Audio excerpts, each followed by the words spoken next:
Sveiks. Man ir tā neliela problēma, man nav kur novietot savu velosipēdu. Vai jūs varat kaut kā man palīdzēt? Nu jā, mēs tev varam palīdzēt, bet varam uzrakstīt projektu kādu. Bet tomēr mums ir vajadzīgs teritorijas plāns. Jā, tas gan, bet palika ļoti augsti. Varbūt iesim skolā. Labi, ejam.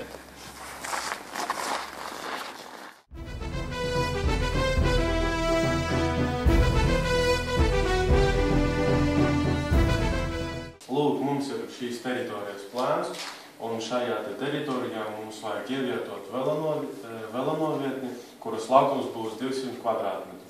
Mēs ar Aleksiju piedāvājam šajā gabalā, tāpēc, ka šeit, mūsuprāt, tā būs viegli pieejama visām fakultātēm.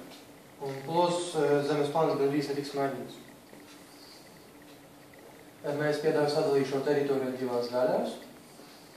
Un tāpēc, ko mēs iegūstam sadalot to divās pusēs, tā būs viegli pieejama, jo starp to būs 3 metru šaurs ceļš, pa kuru velosipēdisti varēs brīvi pārvietoties līdz savai stāvvietai, netraucot viens otru. Katram velosipēdam mēs atvēlēsim pusmetru šauru teritoriju, un šīs teritorijas garums būs 2 metri.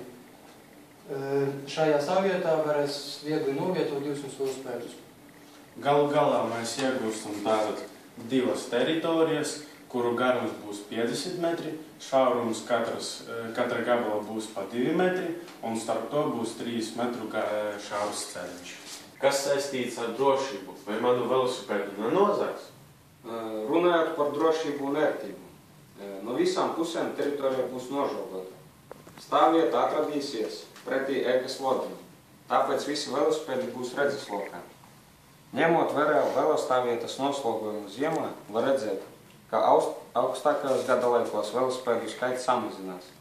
Tāpēc vienu stāvvietas daļu varēs atbrīvot un izmantot kā vietu sniegam, kuru notīrīs no izmantojamās stāvvietas daļas. Kā velonovietne izskatīsies? Man šķiet, ka vislabākais parkojums šajā teritorijā būtu asfalts, jo tomēr te iet runa par 200 kvadrātmetru, kurš izmaksās kaut kur 2680 eiro.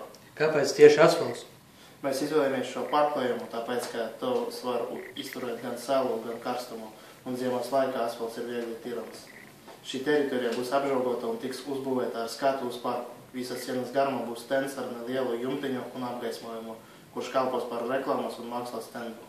Un kā varēs realizēt to projektu? Realizēt to varēs uzrakstot projektu, atradot atbalstītājus, vai arī paši studenti varēs realizēt to.